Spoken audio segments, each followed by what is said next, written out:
ಮಧ್ಯಪ್ರಾಚ್ಯ ಯುದ್ಧ 25 ದಿನಗಳಾದವು, ನಿಲ್ಲುವ ಮಾತೇ ಇಲ್ಲ. ನಿನ್ನೆಯಷ್ಟೇ ಡೊನಾಲ್ಡ್ ಟ್ರಂಪ್ ತಮ್ಮ ಸೋಷಿಯಲ್ ಮೀಡಿಯಾ ಪೋಸ್ಟ್ನಲ್ಲಿ ಮುಂದಿನ 5 ದಿನಗಳ ಕಾಲ ದಾಳಿ ಇಲ್ಲ, ಇರಾನಿನ ತೈಲಾಗಾರಗಳು ಮತ್ತು ವಿದ್ಯುತ್ ಉತ್ಪಾದನಾ ಕೇಂದ್ರಗಳ ಮೇಲೆ ಅಂದರು. ಇವತ್ತು ದಾಳಿ ಮುಂದುವರೆದಿದೆ. ತೈಲಾಗಾರಗಳು ಮತ್ತು ವಿದ್ಯುತ್ ಉತ್ಪಾದನಾ ಕೇಂದ್ರಗಳ ಟಾರ್ಗೆಟ್ ಆಗಿರುವ ಮಾಹಿತಿ ಇನ್ನೂ ಇಲ್ಲ.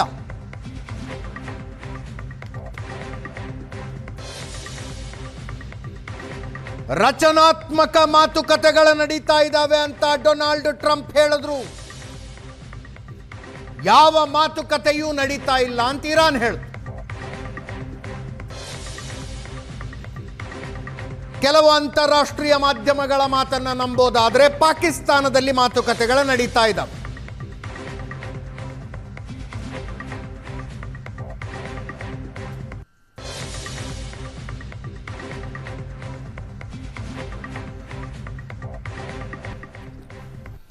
ನಿನ್ನೆಯಷ್ಟೇ ಲೋಕಸಭೆಯಲ್ಲಿ ಮಾತನಾಡಿದ್ದ ಪ್ರಧಾನಿ ನರೇಂದ್ರ ಮೋದಿ ಇವತ್ತು ರಾಜ್ಯಸಭೆಯಲ್ಲಿ ಮಾತನಾಡಿದ್ರು. ಯುದ್ಧ ಮುಂದುವರೆದ್ರೆ ಸಮಸ್ಯೆ ಮತ್ತಷ್ಟು ಗಂಭೀರ ಆಗುತ್ತೆ. ಕೊರೋನಾ ಕಾಲದಲ್ಲಿ ಎಲ್ಲರೂ ಸಹಕರಿಸಿ ಜೀವನ ನಡೆಸಿದಂತೆ ಈಗಲೂ ಕೂಡ ನಡೆಸಬೇಕಾದ ಪರಿಸ್ಥಿತಿ ಉದ್ಭವ ಆಗುತ್ತೆ ಅಂದರು ಪ್ರಧಾನಿ ನರೇಂದ್ರ ಮೋದಿ ಅವರ ರಾಜ್ಯಸಭಾ ಭಾಷಣ. ಕೇಳಿಸ್ಕೊಳ್ಳಿ. में चल रहे इस युद्ध को 3 सप्ताह से अधिक का समय हो चुका है. इस युद्ध ने पूरे विश्व में गंभीर ऊर्जा संकट पैदा कर दिया है. भारत के लिए भी ये स्थिति चिंताजनक है. इस युद्ध से हमारे व्यापार के रास्ते प्रभावित हो रहे हैं. इससे पेट्रोल, डीजल, गैस और फर्टिलाइजर जैसे जरूरी सामान की रूटीन सप्लाई प्रभावित हो रही है.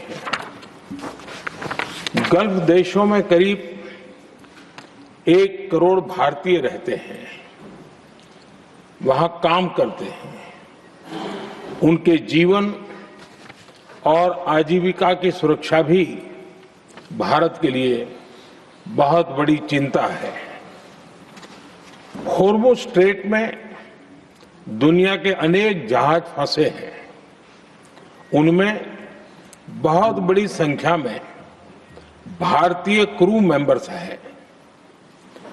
ये भी भारत के लिए एक बड़ी चिंता का विषय है. युद्ध की शुरुआत के बाद से मैंने पश्चिम एशिया के ज्यादातर देशों के राष्ट्राध्यक्षों के साथ 2 राउंड फोन पर बात की है.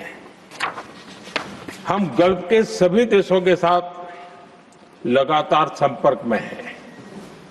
हम ईरान, इजराइल और अमेरिका के साथ भी संपर्क में हैं. हमारा लक्ष्य डायलॉग और डिप्लोमेसी के माध्यम से क्षेत्र में शांति की बहाली का है. हमने डी एस्केलेशन और हॉर्मुज स्ट्रेट खोले जाने पर भी उनसे बात की है. पश्चिम एशिया में चल रहे इस युद्ध को 3 सप्ताह से अधिक का समय हो चुका है. इस युद्ध ने ಇದೇ ವಿಷಯದ ಬಗ್ಗೆ ಇವತ್ತು ಚರ್ಚೆ ಮಾಡ್ತೀವಿ. ಅನೇಕ ಜನ ಗಣ್ಯ ಅತಿಥಿಗಳು ನಮ್ಮ ಜೊತೆಗಿರ್ತಾರೆ. ಪ್ರೊಫೆಸರ್ ಹರೀಶ್ ಆರ್ಥಿಕ ತಜ್ಞರು, ಉಪನ್ಯಾಸಕರು ನಮ್ಮ ಜೊತೆಗಿದ್ದಾರೆ. ಕಾರ್ಯಕ್ರಮಕ್ಕೆ ಸ್ವಾಗತ ಸರ್ ತಮಗೆ. ನಿವೃತ್ತ ವಿಂಗ್ ಕಮಾಂಡರ್ ರಾಜೀವ್ ಹಾಗೂ ಅಂತಾರಾಷ್ಟ್ರೀಯ ವಿಶ್ಲೇಷಕರಾದ ಪ್ರೇಮ್ ಶೇಖರ್ ಅವರು ಕೆಲವೇ ಕ್ಷಣಗಳಲ್ಲಿ ನಮ್ಮನ್ನು ಜಾಯ್ನ್ ಆಗ್ತಾರೆ. ಸರ್, ಪ್ರಧಾನಿ ನರೇಂದ್ರ ಮೋದಿ ಅವರ ಭಾಷಣವೇ ಇನ್ನಷ್ಟು ಆತಂಕ ಪಡೋ ಹಂಗೆ ಮಾಡ್ತು. ಅದರ್ವೈಸ್ ಗ್ರೌಂಡ್ ಲೆವೆಲ್ನಲ್ಲಿ ಕಮರ್ಷಿಯಲ್ ಸಿಲಿಂಡರ್ ಬಿಟ್ಟರೆ ಬೇರೆ ಸಮಸ್ಯೆಗಳು ಅಷ್ಟರ ಮಟ್ಟಿಗೆ ಕಾಣಿಸ್ತಾ ಇರಲಿಲ್ಲ. ಅಂದರೆ ಬ್ಯಾಡ್ ಡೇಸ್ ಆರ್ ಅಹೆಡ್ ಅಂತನಾ? ಬ್ಯಾಡ್ ಡೇಸ್ ಆರ್ ಅಹೆಡ್ ಅನ್ನೋದಕ್ಕಿಂತ ಇದು ಒಂದು ಜಾಗತಿಕ ಬಿಕ್ಕಟ್ಟು. ಇದು ಬರೀ ಇಂಡಿಯಾಗೆ ಮಾತ್ರ ಬಿಕ್ಕಟ್ಟಲ್ಲ. ಇದು ಒಂದು ಜಾಗತಿಕ ಬಿಕ್ಕಟ್ಟು. ಮತ್ತು ಅವರು ಭಾಷಣದಲ್ಲಿ ಹೇಳೋ ರೀತಿಯಲ್ಲಿ ಫಸ್ಟು ಆಯಿಲ್ ಪ್ರೈಸ್, ತೈಲ ಇಂಧನದ ಪ್ರೈಸ್ ಜಾಸ್ತಿ ಆದರೆ ಇಂಗ್ಲೀಷಲ್ಲಿ ಒಂದು ಟರ್ಮ್ ಇದೆ, ಡಾಮಿನೋ ಎಫೆಕ್ಟ್ ಅಂತ. ಅಂದರೆ ಸಿಂಪಲ್ಲಾಗಿ ಎಕ್ಸ್ಪ್ಲೇನ್ ಮಾಡಬೇಕು ಅಂದರೆ, ನೀವು ಸೈಕಲ್ ಸ್ಟ್ಯಾಂಡಲ್ಲಿ ಒಂದು ಸೈಕಲ್ ಬೀಳ್ಸಿದ್ರೆ ಅದು ಕ್ಯಾಸ್ಕೇಡಿಂಗ್ ಎಫೆಕ್ಟ್ ಇರುತ್ತೆ. ಎಸ್, ನಿರಂತರವಾಗಿ ಅದು ಮುಂದುವರಿತದೆ. ಅದು ನಾವು ದಿನ ತಿನ್ನುವಂಥ ಆಹಾರ ಮತ್ತು ಅಗ್ರಿಕಲ್ಚರ್ಗೆ ನಾವು ಬಳಸುವಂಥ ಫರ್ಟಿಲೈಸರ್ಸ್ ಎಲ್ಲದರ ಮೇಲೂ ಪರಿಣಾಮ ಇದೆ. ಟ್ರಾನ್ಸ್ಪೋರ್ಟ್ ಕಾಸ್ಟ್ ಜಾಸ್ತಿ ಆಗುತ್ತೆ. ಟ್ರಾನ್ಸ್ಪೋರ್ಟ್ ಕಾಸ್ಟ್ ಜಾಸ್ತಿ ಆಗುತ್ತೆ. ಮತ್ತು ಬೇಸಿಕಲಿ ಸಲ್ಫರ್ ಮತ್ತು ಯೂರಿಯಾನ ನಾವು ಗಲ್ಫ್ ಕಂಟ್ರೀಸಿಂದನೇ ಜಾಸ್ತಿ ಇಂಪೋರ್ಟ್ ಮಾಡೋದ್ರಿಂದ ಅಗ್ರಿಕಲ್ಚರಲ್ ಕಾಸ್ಟ್ ಕೂಡ ಜಾಸ್ತಿ ಆಗುತ್ತೆ. ಅದರಿಂದ ಪ್ರಧಾನಿಯವರು ಹೇಳಿದ ರೀತಿಯಲ್ಲಿ ಈಗ ನಮಗಿರುವಂಥ ದಾರಿ ಒಂದು, ವಿದೇಶಗಳಲ್ಲಿ ನೆಲೆಸಿರುವಂಥ ಭಾರತೀಯ ಪ್ರಜೆಗಳನ್ನು ಸೇಫ್ ಮಾಡುವಂಥದ್ದು. ಇನ್ನೊಂದು, ಅವರು ಹೇಳಿದ ರೀತಿಯಲ್ಲಿ ರಾಜತಾಂತ್ರಿಕ ಮಾರ್ಗ, ಡಿಪ್ಲೊಮಸಿ ಅಂತ ಕರಿತೀವಲ್ಲ, ಅದ್ರ ಮೂಲಕ ಆ ಸ್ಟ್ರೇಟ್ ಆಫ್ ಹಾರ್ಮೋಸಲ್ಲಿ ಸಿಕ್ಕಾಕೊಂಡಿರುವಂಥ ಶಿಪ್ಗಳನ್ನು, ಆಗಲೇ ನಾವು ಸುದ್ದಿಯನ್ನು ಕೇಳ್ತಾ ಇದ್ದೀವಿ, ತುಂಬ ದುಬಾರಿಯಾದಂಥ ಸುಂಕವನ್ನು ವಿಧಿಸ್ತಾ ಇದ್ದಾರೆ ಇರಾನಿಯನ್ಸ್ ಅನ್ನೋದನ್ನು ಕೂಡ. ಅಲ್ಲ, ಇರಾನ್ ವಿಧಿಸ್ತಾ ಇದೆ ಅಂತ ಒಂದು ಮಾತು ಬಂತು. $20 ಮಿಲಿಯನ್ ಒಂದು ಹಡಗನ್ನು ಹೊರಗೆ ಬಿಡೋದಕ್ಕೆ ಅವರು ಚಾರ್ಜ್ ಮಾಡ್ತಾ ಇದ್ದಾರೆ ಅಂತ. ಇಂಡಿಯನ್ ಕರೆನ್ಸಿಲಿ ಹತ್ತತ್ರ 19 ಕೋಟಿ ರೂಪಾಯಿ ಆಗುತ್ತೆ ಒಂದು ಹಡಗು ಹೊರಗೆ ಬಿಡೋದಕ್ಕೆ. ಇರಾನ್ ಅದನ್ನು ನಿರಾಕರಿಸ್ತಾ ಇದೆ ಬೇಸಿಕಲಿ. ಎಸ್, ಇನ್ನು ನೀವು ಇನ್ನೂ ಒಂದು ಸ್ವಲ್ಪ ಹಿಂದಕ್ಕೆ ಹೋಗಿ ನೋಡಿದ್ರೆ ಇದೊಂದು ಪೆಟ್ರೋ ಡಾಲರ್ ರಾಜಕೀಯ ಕೂಡ ಅಂತ ಅನಿಸ್ತದೆ. ಚೈನೀಸ್ ಈಗ ಅದರ ಸುಪ್ರೀಮಸಿಯನ್ನು ತರೋದಕ್ಕೋಸ್ಕರ ಚೈನಾ ಕೂಡ ಟ್ರೈ ಮಾಡ್ತಾ ಇದೆ ಅಂತ ನನಗನ್ನಿಸುತ್ತೆ. ನಾನು ಬೇಸಿಕಲಿ ಇರಾನ್ ಮತ್ತು ಈ ಬಿಕ್ಕಟ್ಟಿನ ಬಗ್ಗೆ ಒಂದು ಹಿಸ್ಟಾರಿಕಲ್ ಪರ್ಸ್ಪೆಕ್ಟಿವ್ ಕೊಡೋಣ ಅಂತ ಅಂದ್ಕೊಂಡಿದ್ದೆ ನಾನು. ಸೊ ಆರ್ಥಿಕ ಎಕನಾಮಿಕ್ ಆ್ಯಂಗಲಿಂದ ನಾನು ಅಷ್ಟು ಸೂಕ್ಷ್ಮವಾಗಿ ಡಿಸ್ಕಸ್. ಏನು, what is historical perspective you want to bring? Historical perspective ಅಂದರೆ ಒಂದು ಪ್ರಶ್ನೆ ನಾವು ಕೇಳ್ಕೊಂಬೋಗಿರುವಂಥದ್ದು, ಇದು ಸರಿಯಾದ ಸಮಯ ಆಗಿತ್ತಾ ಯುದ್ಧಕ್ಕೆ, ಇಸ್ರೇಲ್ ಮತ್ತು ಅಮೆರಿಕಾ ಅಟ್ಯಾಕ್ ಮಾಡೋದಕ್ಕೆ ಅಂತ ಒಂದು ನಾವು ಪ್ರಶ್ನೆಯನ್ನು ಕೇಳಿಕೊಂಡ್ರೆ ಇದಕ್ಕೆ ನಿರ್ದಿಷ್ಟವಾದ ಉತ್ತರ ಹೌದು ಮತ್ತು ಇಲ್ಲ. ಎರಡು ಆಗುತ್ತೆ. ಹೌದು ಯಾಕೆ ಅಂದರೆ, ಇರಾನ್ ಇಷ್ಟು ದಿನಗಳಿಂದ ಒಂದು ಪ್ರಾಕ್ಸಿ ವಾರನ್ನು ಮಾಡಿದೆ. ಅಂದರೆ ಒಂದು ಮುಸುಕಿನ ಯುದ್ಧ ಅಂತ ಕರಿಬೋದು. ಹೌದು. ಪ್ರಾಕ್ಸಿ ವಾರ್ ಅಂದರೆ ನೇರವಾಗಿ ಯುದ್ಧ ದಾಳಿಯನ್ನು ಮಾಡಲಿಲ್ಲ ಅಂದ್ರೂ ಲೆಬನಾನ್ ಅಂತ ದೇಶದಲ್ಲಿ ಇವ್ರದ್ದು ಒಂದು ಗ್ರೂಪ್ ಇತ್ತು, ಹೆಜ್ಬುಲ್ಲಾ ಅಂತ ಕರಿತೀವಿ. Hezbollah it was backed by Iran. ಇನ್ನೊಂದು ಕಡೆ ಹಮಾಸ್, ಆಸ್ಲೋ ಒಪ್ಪಂದ ಅಂತ ನೀವು ಹಿಂದಕ್ಕೆ ಹೋದರೆ, ಆಸ್ಲೋ ಒಪ್ಪಂದ ಮುರಿದು ಬಿದ್ದ ಮೇಲೆ 2 ಸ್ಟೇಟ್ ಸೊಲ್ಯೂಷನ್, ಪ್ಯಾಲೆಸ್ಟೈನ್ ಮತ್ತು ಇಸ್ರೇಲ್ ಎರಡು ದೇಶಗಳಾಗಿ 2 ಸ್ಟೇಟ್ ಸೊಲ್ಯೂಷನ್ ಅದು ಮುರಿದು ಬಿದ್ದ ಮೇಲೆ ಹಮಾಸ್ ಅನ್ನೋ ಒಂದು ಪಡೆಗೆ ಇರಾನ್ ಬೆಳೆಸಿತು. ಹಮಾಸ್, ಹಿಜ್ಬುಲ್ಲಾ ಮತ್ತು ಈಗ ಈ ಕಡೆ ಯೆಮನ್ನಲ್ಲಿರುವ ಹೌತಿಗಳು, ಯೆಮನ್ನಲ್ಲಿರುವಂಥ ಹೌತಿಗಳು. ಇದರ ನಡುವೆ ಸಿರಿಯಾದ ಅಸಾದ್ ರಜೀಮ್ ಕೂಡ ತುಂಬ ಇರಾನ್ ಪರವಾಗಿ ಸಪೋರ್ಟ್ ಮಾಡ್ತು.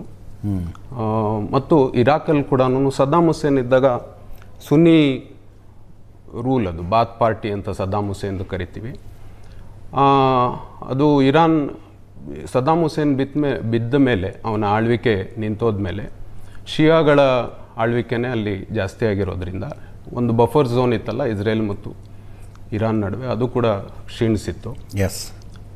ಇತ್ತೀಚೆಗೆ ಈ ಎಲ್ಲ ದೇಶಗಳು ನ್ಯೂಟ್ರಲ್ ಆಗಿದೆ, ಕಾನ್ಫ್ರಂಟೇಷನಿಸ್ಟ್ ಆಟಿಟ್ಯೂಡ್ ಇಲ್ಲ ಇಸ್ರೇಲ್ ವಿರುದ್ಧ. ನೀವು ಇರಾನ್ ಆ ಭೌಗೋಳಿಕ ಸೌದಿ ಅರೇಬಿಯಾನೇ ಒಪ್ಪಂದ ಮಾಡ್ಕೊಂಬೋಣ ಇಸ್ರೇಲ್ ಜೊತೆ ಅನ್ನೋ ಪರಿಸ್ಥಿತಿಗೆ ಬಂದ. ಸೌದಿ ಅರೇಬಿಯಾ ಒಂದೇ ಅಲ್ಲ, ಕತಾರ್, ಕುವೈಟ್ ಮತ್ತು ಅದ್ರ ಸುತ್ತ ಇರುವಂಥ ಸಿರಿಯಾ, ಜೋರ್ಡಾನ್ ಯಾವುದು ಕಾನ್ಫ್ರಂಟೇಷನಲ್ಲಿ ಇಲ್ಲ. ಹೌದು. ಆದರೆ ಕಾನ್ಫ್ರಂಟೇಷನಲ್ಲಿ ಮೊದಲಿಂದಾನೂ ಇರುವಂಥದ್ದು ಇರಾನ್ ಒಂದೇನೆ. ಮೊದಲಿಂದ ಅಂದ್ರೆ 1979ರಿಂದ ಈಚೆಗೆ. 79ಕ್ಕಿಂತ ಮುಂಚೆ ಬಹಳ ಚೆನ್ನಾಗಿದ್ರು. ನಾನು ಅವಾಗವಾಗ ಅಂದರೆ ತುಂಬ ಜನರಿಗೆ ನಂಬೋದಕ್ಕೂ ಆಗೋದಿಲ್ಲ, Tel Aviv to Tehran direct flight ಇದ್ವು.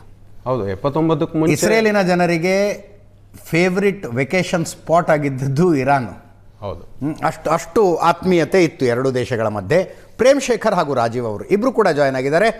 ರಾಜೀವ್ ಸರ್, ನನಗೆ ಈ ಯುದ್ಧ ನೋಡ್ತಾ ಇರುವಾಗ ಅನ್ನಿಸ್ತಾ ಇರೋದು, ಯುದ್ಧ ಯಾವಾಗ ಆರಂಭಿಸಬೇಕು ಅನ್ನುವಂಥದ್ದು ಬಹಳ ಟ್ಯಾಕ್ಟಿಕಲ್ ಆದ ಡಿಸಿಷನ್ನು, ತುಂಬ ಯೋಚನೆ ಮಾಡಿ ತೆಗೆದುಕೊಳ್ಬೇಕಾಗತ್ತೆ. ಹಾಗೆ ಯುದ್ಧ ಯಾವಾಗ ನಿಲ್ಲಿಸಬೇಕು ಮತ್ತು ಹೆಂಗೆ ನಿಲ್ಲಿಸಬೇಕು ಅನ್ನೋದು ಕೂಡ. ಯುದ್ಧ ಆರಂಭ ಮಾಡೋದು ಈಸಿ, ನಿಲ್ಸೋದು ಕಷ್ಟ. ನಿಮ್ಮ ಪ್ರಶ್ನೆ ನನಗೆ ಸರಿಯಾಗಿ ಕೇಳಿಸಿದೆ ಅಂದ್ರೆ ಯುದ್ಧ ನಿಲ್ಸೋದ್ ಕಷ್ಟ ಅನ್ನೋದು ತಮ್ಮ ಪ್ರಶ್ನೆನ ಹೌದೌದು ಸರಿಯಾಗಿ ಕೇಳಿಸ್ತಾ ಇಲ್ಲ. ಹಾಗಾಗಿ ಹೌದು ವಿಂಗ್ ಕಮಾಂಡರ್ ರಾಜೀವ್. ಓಕೆ, ನೋಡಿ, ಈ ಯುದ್ಧದನ್ನ ನೋಡಿದ್ರೆ ನಮ್ಗೆ US ನ ಒಂದು ವೀಕ್ನೆಸ್ ಕ್ಲಿಯರ್ ಆಗಿ ಕಾಣುತ್ತೆ. ಯಾಕೆಂದ್ರೆ ಒಂದ್ ಯುದ್ಧ ಗೆಲ್ಬೇಕಾದ್ರೆ ಯಾವುದೇ ಒಂದು ವೆಪನ್ ಸಿಸ್ಟಮ್ ಇಂದಾಗ್ಲಿ ಅಥವಾ ಸೈನಿಕರಿಂದಾಗ್ಲಿ ಸಾಧ್ಯವಿಲ್ಲ. ಓಕೆ, ಒಂದ್ ಯುದ್ಧ ಗೆಲ್ಬೇಕು ಅಂದ್ರೆ, ನಿರ್ಣಾಯಕ ಯುದ್ಧ ಗೆಲ್ಬೇಕು ಅಂದ್ರೆ ನಿಮ್ಮ ಹತ್ರ ಮುಖ್ಯವಾಗಿ ಇರಬೇಕಾಗಿರೋ ವಸ್ತು ಅಂದ್ರೆ logistics supply chain. Okay okay, ಇವ್ರು ಏನ್ ಅನ್ಕೊಂಡಿದ್ರು, ಅಮೆರಿಕನ್ ವಾರ್ ಫಿಲಾಸಫಿ ಪ್ರಕಾರ ಶಾಕ್ ಅಂಡ್ ಆ, ನಾನ್ 3-4 ದಿನದ ಯುದ್ಧ ಮಾಡ್ತೀನಿ, ನನ್ನ ಹತ್ರ ಇರೋ ವಿಧ್ವಂಸಕ ಅಸ್ತ್ರಗಳನ್ನೆಲ್ಲ ಇರಾನ್ ಮೇಲೆ ಹಾಕ್ತೀನಿ, ಅವರ ಒಂದು ಲೀಡರ್ಶಿಪ್ ನ ಡಿಕ್ಯಾಪಸಿಟೇಟ್ ಮಾಡ್ತೀನಿ, ಅವರೇ ಶರಣಾಗತರಾಗ್ತಾರೆ ಅನ್ನೋ ಒಂದು ಪ್ಲಾನ್ ಇತ್ತು ಇವರು. ಆ ಪ್ಲಾನ್ ಸಕ್ಸೀಡ್ ಆಗದೆ ಇದ್ದಾಗ ಇವ್ರ ಹತ್ರ ಪ್ಲಾನ್ ಬಿ ಇಲ್ಲ. They don't have a plan B to fall back on. Okay okay, ಆದ್ರಿಂದ ಏನ್ ಮಾಡಿದ್ರು, ಈಗ ನೀವು ಹಿಂದೆ ಒಂದು 4-5 ದಿನದಲ್ಲಿ Iranian missiles falling over Tel Aviv, Dimona ಎಲ್ಲ ನೋಡಿದ್ರೆ there is no anti air defence at all over Israel. ಇಲ್ಲ ಸರ್, ಹಂಗೆ ಹೇಳೋದಕ್ಕಾಗೋದಿಲ್ಲ. ಯಾಕಂದ್ರೆ there interceptor missile stockpiles are over. They are over ಅಂತೀರಿ ನೀವು? That is why they had to go in for this 5-day ceasefire, because they have to bring their logistic stores from 6,000 kilometre ದೂರದಿಂದ ಅವ್ರ logistic stores ತರಬೇಕು ಇನ್ನ. So ಇದೇನು ಅಂದ್ರೆ ಈ ಯುದ್ಧದ 4 ಸ್ಟೇಜ್ ಇತ್ತು ಅವ್ರ ಪ್ರಕಾರ. ಮೊದಲನೇದಾಗಿ ನೆಗೋಷಿಯೇಟ್ ಮಾಡೋ ನಾಟಕ ಮಾಡಿ ಎದುರಾಳಿನ ಒಂದು ಭ್ರಮೆಯಲ್ಲಿಟ್ಟಿರು. ಆ ಭ್ರಮೆಯಲ್ಲಿ ಅವನಿದ್ದಾಗ ಯುದ್ಧ ಶುರು ಮಾಡಿ ಅವನ ಮೇಲೆ ಇರೋವರ ಅಸ್ತ್ರಗಳನ್ನೆಲ್ಲ ಹಾಕು. ಓಕೆ, ಅದಾದ್ಮೇಲೆ ಅವನ್ ಶರಣಾಗತನಾದ್ರೆ ಸರಿ, ಶರಣಾಗತನಾಗದೇ ಇದ್ರೆ ಒಂದು ಸೀಸ್ ಫೈರ್ ಅನೌನ್ಸ್ ಮಾಡಿ, ಮತ್ತೆ ತಮ್ಮ ಶಸ್ತ್ರಾಸ್ತ್ರಗಳನ್ನ ರೀಗ್ರೂಪ್ ಮಾಡಿ ಒಂದು 10 ದಿನ ಬಂತೆ ಮತ್ತೆ go to stage 1. Okay okay okay, so that seems to be the plan in action. But Donald Trump ಇತ್ತೀಚಿನ ಮಾತುಗಳನ್ನು ಕೇಳಿದ್ರೆ ಸಾಕು ಬೇಕಾಗಿ ಹೋಗಿದೆ ಅವ್ರಿಗೆ ಯುದ್ಧ ಅಂತ ಅನ್ನಿಸ್ತಾ ಇಲ್ವಾ? ಹೆಂಗಾರು ಮಾಡಿ ಯಾರು ಒಬ್ರು ಬಂದು ಯುದ್ಧ ನಿಲ್ಲಿಸ್ಲಪ್ಪ ಅನ್ನೋ ಸ್ಥಿತಿಗೆ ಡೊನಾಲ್ಡ್ ಟ್ರಂಪ್ ಬಂದಿದ್ದಾರೆ ಅಂತ ಅನ್ನಿಸ್ತಿದೆ ನನಗೆ. ಕೇಳಿಸ್ತಿಲ್ಲ sir, I am so sorry sir. ಒಂದೇ ನಿಮಿಷ ಇರಿ, ನಾನು ಆಡಿಯೋ ಕರೆಕ್ಟ್ ಮಾಡಿಸ್ತೀನಿ. ಅಲ್ಲಿ ತನಕ ಪ್ರೇಮ್ ಶೇಖರ್ ಸರ್ ಮಾತಾಡಿಸ್ತೀನಿ. ಪ್ರೇಮ್ ಶೇಖರ್ ಸರ್, ಇಡೀ ಫಿನಾಮಿನಾ ಆರಂಭ ಆದ ನಂತರ ತಮ್ಮ ಜೊತೆಗೆ ಮಾತನಾಡುವ ಅವಕಾಶ ಸಿಕ್ಕಿರಲಿಲ್ಲ. ಡೊನಾಲ್ಡ್ ಟ್ರಂಪ್ ಅವರನ್ನು 3 ವಾಕ್ಯಗಳಲ್ಲಿ ವಿವರಿಸಿರಿ ಅಂದ್ರೆ ಈ ಕ್ಷಣದಲ್ಲಿ ಏನಂತ ಹೇಳ್ತೀರಿ ಸರ್? ಇದು ಬಹುಶಃ ಡೊನಾಲ್ಡ್ ಟ್ರಂಪ್ ಮಾಡ್ತಾ ಯುದ್ಧಕ್ಕಿಂತಲೂ ಬಹಳ ಕಠಿಣವಾದಂತ ಸ್ಥಿತಿಗೆ ನನ್ನ ಯಾಕಂದ್ರೆ ಟ್ರಂಪ್ ಅವರನ್ನ 3 ಪದಗಳಲ್ಲೋ 3 ವಾಕ್ಯಗಳಲ್ಲಿ ನಾನು ಒಂದು ಮಾತು ಹೇಳ್ತೇನೆ. ಟ್ರಂಪ್ ಮೊನ್ನೆ ಹೀಗೆ ಹೇಳಿದ್ರು, ನಿನ್ನೆ ಹೀಗೆ ಹೇಳ್ತಾ ಇದ್ರು, ಇವತ್ತು ಹೀಗೆ ಹೇಳ್ತಾರೆ ಅನ್ನೋ ಆಧಾರದ ಮೇಲೆ ಅವರ ಮನಸ್ಸಿನಲ್ಲಿ ಏನ್ ನಡೀತಾ ಇದೆ, ಅವ್ರು ಏನ್ ಮಾಡ್ತಾರೆ ಅಂತ ನಾವು ಚರ್ಚೆ ಮಾಡೋದಕ್ಕೆ ಹೋದ್ರೆ ಅದು ವ್ಯರ್ಥ ಆಗ್ತದೆ.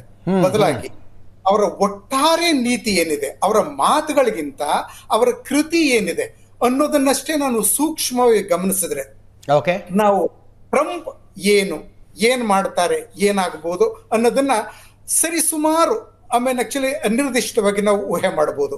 ಈಗನೂ ನಾವು ನೋಡೋದಾದ್ರೆ ಅವರೊಂದು ಲೆಕ್ಕಾಚಾರ ಇಟ್ಟುಕೊಂಡೇ ಅವ್ರು ಯುದ್ಧ ಶುರು ಮಾಡಿದ್ದಾರೆ.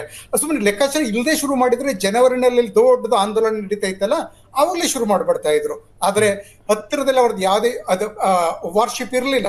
ಅದಕ್ಕೆ USS Gerald J Ford Haifa ಬಂದರ್ಗೆ ಬರೋವರೆಗೆ ಕೆರಿಬಿಯನ್ ಸಿಯಿಂದ ಈ ಕಡೆ ಅರೇಬಿಯನ್ ಸಿಗೆ ಮತ್ತೊಂದು US ವಾರ್ಶಿಪ್ ಬರೋ ತನಕ ವೇಟ್ ಮಾಡಿದ್ರು, ಆನಂತರ ಯುದ್ಧ ಶುರು ಮಾಡಿದ್ರು.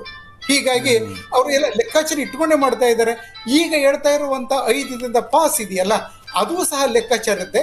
ನೀವು ಅನಂತರ ಅವಕಾಶ ಕೊಟ್ಟರೆ ಅದನ್ನು ವಿವರವಾಗಿ ಹೇಳ್ತೇನೆ ನಾನು. ಅಲ್ಲ, ದಯವಿಟ್ಟು ವಿವರವಾಗಿ ಹೇಳಿ ಸರ್, ಏನ್ ಪ್ಲಾನ್ ಇದು? ಈಗ ವಿಂಗ್ ಕಮಾಂಡರ್ ರಾಜೀವ್ ಅವ್ರನ್ನ ಮಾತಾಡಿಸಿದ್ವಿ, ಅವರು ಮಿಲಿಟರಿ ಹಿನ್ನೆಲೆಯಿಂದ ಬರ್ತಾರೆ.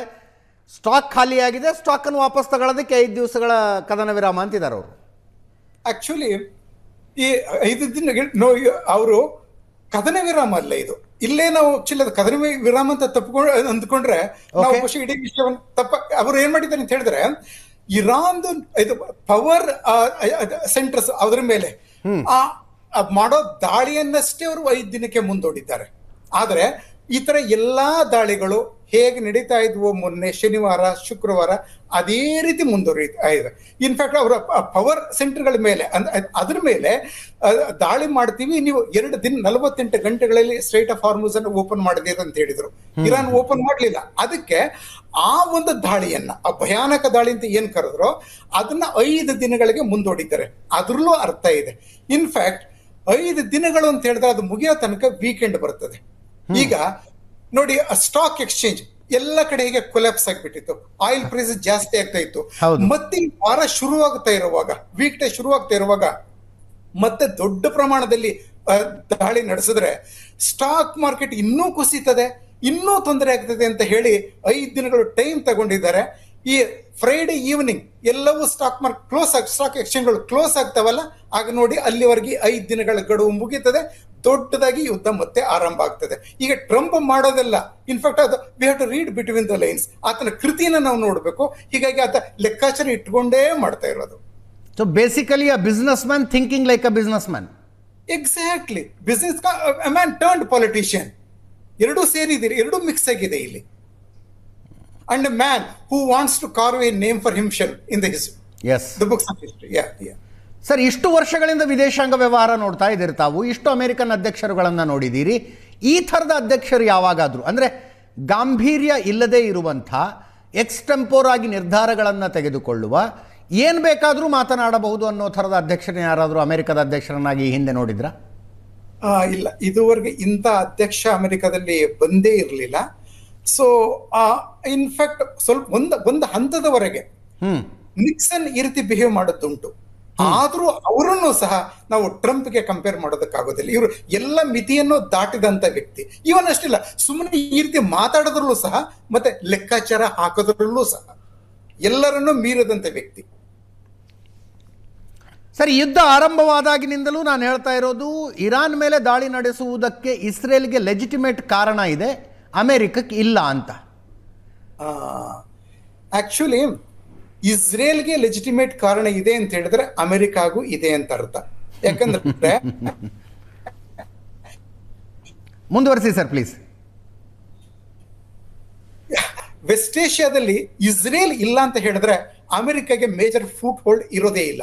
ಅರಬ್ ಕಂಟ್ರೀಸ್ ಅನ್ನ ಅಷ್ಟು ಬಲವಾಗಿ ಅಮೆರಿಕ ನಂಬ್ಕೊಳ್ಳೋದಕ್ಕಾಗೋದು ಇಲ್ಲ. ಹೀಗಾಗಿ ಇಸ್ರೇಲ್ ನ ರಕ್ಷಣೆ, in fact attack on Israel is an attack on America it self. ಹೀಗೆ ಇಸ್ರೇಲ್ ಅನ್ನು ರಕ್ಷಿಸಬೇಕಾದದ್ದು ಅಮೆರಿಕಾಗೆ ತನ್ನನ್ನು ತಾನು ರಕ್ಷಿಸಿಕೊಂಡಾಗೆ. ಯಾಕಂದ್ರೆ ವೆಸ್ಟ್ ಏಷ್ಯಾದ ಈ ಒಂದು 48 ನಂತರದ ಪಾಲಿಟಿಕ್ಸ್ ನೋಡಿದ್ರೆ ನಾವು ಅದನ್ನ ಅರ್ಥ ಮಾಡ್ಕೋಬಹುದು. ಹೀಗಾಗಿ ಏನಾಗಿದೆ, ಇಸ್ರೇಲ್ಗೆ ಕಾರಣ ಇದೆ ಅಂದ್ರೆ ಅಮೆರಿಕಾಗೆ ಇದ್ದೇ ಇದೆ. ಈ ಕಾರಣಕ್ಕಾಗಿ ಇನ್ಫ್ಯಾಕ್ಟ್ ಇಸ್ರೇಲ್ಗೆ ನೀವು ಹೇಳಿದ ರೀತಿ ಕಾರಣ ಇದ್ದೇ ಇದೆ. ಇರಾನ್ ಥ್ರೆಟನ್ ಮಾಡೋದು ಇಸ್ರೇಲ್ನ ಅಸ್ತಿತ್ವವನ್ನೇ, ಇಸ್ರೇಲ್ನ ಸರ್ಕಾರವನ್ನಲ್ಲ. ಸರ್ಕಾರ ಹೋಗಿ ಮತ್ತೊಂದು ಸರ್ಕಾರ ಬರಲಿ ಇಸ್ರೇಲ್ ಇರಾನ್ ಹೇಳೋದಿಲ್ಲ. ಇಸ್ರೇಲ್ ಅನ್ನ ನಕ್ಸೆಯಿಂದ ತೆಗಿಬೇಕು ಅಂತ ಹೇಳ್ತದೆ. ಈಗ ಇಸ್ರೇಲ್ ಅನ್ನ ನಕ್ಸೆಯಿಂದ ತೆಗೆಯುವಂತ ಯಾವುದೇ ಅಟೆಂಪ್ಟ್ ಅನ್ನ ಅಮೆರಿಕ ವಿರೋಧಿಸ್ತದೆ. ಇದಕ್ಕೆ ಟ್ರಂಪ್ ಸಹ ಹೊರತಲ್ಲ, ಅಥವಾ ಹ್ಯಾರಿ ಟ್ರೂಮನ್ ಇಂದ ಟ್ರಂಪ್ ವರೆಗೆ ಯಾವ ಅಮೆರಿಕದ ಅಧ್ಯಕ್ಷರು ಹೊರತಲ್ಲ. ಆದ್ರೆ ಅಮೆರಿಕನ್ ಸೆಂಟಿಮೆಂಟ್ಗಳು ಈ ಕ್ಷಣದಲ್ಲಿ ಹಂಗಿದೆ ಅಂತ ಅನ್ನಿಸ್ತಾ ಇಲ್ಲ ಸರ್. ಆ ಕೆಂಟ್ ಅನ್ನುವಂಥ ಆಂಟಿ ಟೆರರ್ ಸೆಂಟರ್ನ, ಕೌಂಟರ್ ಟೆರರಿಸಂ ಸೆಂಟರ್ನ ಡೈರೆಕ್ಟರ್ ರಾಜೀನಾಮೆ ಪತ್ರವನ್ನು ಓದಿದ್ರೆ, ನಮಗೆ ಸೂತ್ರವಿ ಸಂಬಂಧ ಇಲ್ಲದ ಯುದ್ಧದಲ್ಲಿ ಇಸ್ರೇಲಿ ಲಾಬಿಯನ್ನು ನಂಬಿಕೊಂಡು ನಮ್ಮನ್ನು ಎಳ್ಕೊಂಡು ಹೋಗಿದ್ದೀರಿ ಅಂತ ಹೇಳಿ ರಾಜೀನಾಮೆ ಬರೆದು ಕೊಡ್ತಾರೋ. ಅದು ಅಮೆರಿಕನ್ ಸೆಂಟಿಮೆಂಟ್ನ ರಿಫ್ಲೆಕ್ಷನ್ ಅಲ್ವಾ? ಒಂದು ಅರ್ಥದಲ್ಲಿ ಆಗಬಹುದು. ಆದ್ರೆ ಅವರು ಪರಿಸ್ಥಿತಿ ಅಂತ ಭವಿಷ್ಯವನ್ನ ತಪ್ಪಾಗಿ ಓದ್ತಾ ಇದ್ದಾರೆ ಅಂತ ನಾವು ಸ್ಪಷ್ಟವಾಗಿ ಹೇಳ್ಬೋದು. ಈಗ ನೋಡಿ ಪರಿಸ್ಥಿತಿ ಏನು, ಈಗ ಇರಾನ್ ತನ್ನ ಈಗಿರುವ ಸಾಮರ್ಥ್ಯದಲ್ಲೇ ಅದು ಇಸ್ರೇಲ್ನ ಅಸ್ತಿತ್ವವನ್ನೇ ಥ್ರೆಟನ್ ಮಾಡ್ತಾ ಇದೆ. ಒಂದು ವೇಳೆ ಅದೇ ನ್ಯೂಕ್ಲಿಯರ್ ವೆಪನ್ಸ್ ಮತ್ತೆ ಲಾಂಗ್ ರೇಂಜ್ ಮಿಸೈಲ್ಸ್ ಕೈಗೆ ಸಿಕ್ಕಿದ್ರೆ ಆಗ ಏನು ಮಾಡಬಹುದು? ಇಸ್ರೇಲ್ ದಾಟಿ ಅದರ ವಿನಾಶಕಾರಿ ಶಕ್ತಿ ಯುರೋಪ್ ಅಥವಾ ಅಮೆರಿಕವನ್ನು ತಲುಪಬಹುದು. ಹೀಗಾಗಿ ಈಗ ಇರಾನ್ ಅನ್ನ ಇನ್ಫ್ಯಾಕ್ಟ್ ಈಗಾಗಲೇ ತಡ ಆಯಿತು. ಇನ್ಫ್ಯಾಕ್ಟ್ 79, 80 ಅರ್ಲಿ 80s ಅಲ್ಲಿ ಇರಾನ್ ಪ್ರಪಂಚದ ಎಲ್ಲ ಪ್ರಮುಖ ದೇಶಗಳಿಗೂ ವಿರೋಧಿಯಾಗಿದ್ದಾಗ including Soviet Union and China, ಆಗ ಆ ದೇಶವನ್ನು ಸರಿದಾರಿಗೆ ತರೋದಕ್ಕೆ ಒಳ್ಳೆ ಕಾಲವಾಗಿತ್ತು. ಈಗಲೇ ತಡ ಆಗೋಗ್ಬಿಟ್ಟಿದೆ. ಈಗಲೂ ತಡ ಮಾಡಿದ್ರೆ, ಈಗಲೂ ಇರಾನ್ ಅನ್ನ ಹಾಗೆ ಬಿಟ್ರೆ ಮುಂದೆ ಸದ್ಯದಲ್ಲಿ ನೋಡಿ, ಕಳೆದ ಜೂನ್ 25 ಆ 12 days ವಾರಲ್ಲಿ ಅವರು 850 ಪೌಂಡ್ 60+% ಎನ್ರಿಚ್ ಯುರೇನಿಯಂ ಅನ್ನ ಎಲ್ಲಿ ಇಟ್ಕೊಂಡಿದ್ದಾರೆ ಅಂತ ಗೊತ್ತಿಲ್ಲ ಯಾರಿಗೂ. ಅದನ್ನ ವೆಪನ್ ಮಾಡ್ಕೊಂಡ್ರೆ ಅಥವಾ ವೆಪನ್ ಅಲ್ಲದೆ ಇದ್ರು ಡರ್ಟಿ ಬಾಂಬ್ ಮಾಡ್ಕೊಂಡ್ರೆ, ಸ್ವಲ್ಪ ಲಾಂಗ್ ರೇಂಜ್ ಮಿಸೈಲ್ ಅವ್ರಿಗೆ ಸಿಕ್ಬಿಟ್ರೆ ಏನ್ ಮಾಡಬಹುದು? ಆ ಮಟ್ಟಕ್ಕೆ ಇರಾನ್ ಬಿಡೋದಕ್ಕೂ ಮೊದಲೇ ಈಗಾಗಲೇ ತಡ ಆಗ್ಬಿಟ್ಟಿದೆ. ರಿಪೀಟ್ ಮಾಡ್ತಾ ಇದ್ದೇನೆ, ಇರಾನ್ ಅನ್ನ ನಿಗ್ರಹಿಸೋದು ಯಾವುದೇ ಒಂದು ಶಕ್ತಿಯನ್ನು ಉಪಯೋಗಿಸಿ, ಇದು ಇಸ್ರೇಲ್ ಅಷ್ಟೇ ಅಲ್ಲ, ಅಮೆರಿಕ ಒಂದು ಅರ್ಥದಲ್ಲಿ ಪ್ರಪಂಚದ ಒಂದು ಶಾಂತಿಗೂ ಸಹ ಇದು ಬಹಳ ಮುಖ್ಯ. ಇದು ನನ್ನ ಅಭಿಪ್ರಾಯ. ಎಸ್, ಬಹುಶಃ ವಿಂಗ್ ಕಮಾಂಡರ್ ರಾಜೀವ್ ಅವರ ಅಭಿಪ್ರಾಯ ಬೇರೆ ಇರಬಹುದು ಅಂತ ಅನ್ಕೊಳ್ತೀನಿ. ನಾನು ಒಂದು ಸಣ್ಣ ಬ್ರೇಕ್ ಮುಗಿಸ್ಕೊಂಡ್ ಬರ್ತೀನಿ. ಸಣ್ಣ ಬ್ರೇಕ್. ಯುದ್ಧ ಸದ್ಯಕ್ಕೆ ನಿಲ್ಲುವುದಿಲ್ಲವಾ? ಲೆಫ್ಟ್, ರೈಟ್ ಆ್ಯಂಡ್ ಸೆಂಟರ್ನ ಇವತ್ತಿನ ಚರ್ಚೆಯ ವಿಷಯ. ಬ್ರೇಕ್ಗಿಂತ ಮುಂಚೆ ಪ್ರೇಮ್ ಶೇಖರ್ ಸರ್ ಹೇಳ್ತಾ ಇದ್ರು, ಯಾವತ್ತೂ ಆಗಬೇಕಾಗಿದ್ದ ಯುದ್ಧ ಇದು, ತಡ ಆಗಿದೆ ಅಂತ. ವಿಂಗ್ ಕಮಾಂಡರ್ ರಾಜೀವ್ ಅವರು ನಮ್ಮ ಜೊತೆಗೆ ಹೈದರಾಬಾದ್ನಿಂದ ನೇರ ಸಂಪರ್ಕದಲ್ಲಿದ್ದಾರೆ. ವಿಂಗ್ ಕಮಾಂಡರ್ ರಾಜೀವ್ ಸರ್, ಒಪ್ಕೊಳ್ತೀರಾ? ಒಪ್ಕೊಂತೀನಿ. ಯಾಕಂದ್ರೆ 1979ರಿಂದ ವೆಸ್ಟಿನ ಧ್ಯೇಯನೇ ಇದು. ಅಲ್ಲಿನ ಸರ್ಕಾರವನ್ನ ಬದಲಾಯಿಸಿ ಅಲ್ಲಿನ ರಿಸೋರ್ಸಿನ ಮೇಲೆ ತನ್ನ ಒಂದು ಕಂಟ್ರೋಲ್ ಎಸ್ಟಾಬ್ಲಿಷ್ ಮಾಡೋದು 1979ರಿಂದ ನಡೀತಾ ಇರೋ ವಿಷಯ. ಓಕೆ, ಅದಕ್ಕೋಸ್ಕರನೇ 1980ರಲ್ಲಿ ಸದಾಮ್ ಹುಸೇನ್ ಅವ್ರಿಗೆ ಪ್ರೇರೇಪಿಸಿ ಇರಾಕ್ ಅನ್ನ ಯುದ್ಧ ಮಾಡ್ಲಿಕ್ಕೆ ಹೇಳಿದ್ರು. ಕೆಮಿಕಲ್ ವೆಪನ್ಸ್ ಕೊಟ್ರು, ಇಂಟೆಲಿಜೆನ್ಸ್ ಕೊಟ್ರು. 8 ವರ್ಷ ಯುದ್ಧ ನಡೀತದು. 5% of Iranian population age between 17 to 24 were martyred. So ನಾವು ಬರೀ ಇದು ಹೇಗಿದೆ ಅಂದ್ರೆ, ಒಂದು we should not simplify the scenario. ಒಬ್ಬ ಹೀರೋ ಇನ್ನೊಬ್ಬ ವಿಲನ್ ಅಂತ ಸಿಂಪ್ಲಿಫೈ ಮಾಡಬಾರ್ದು.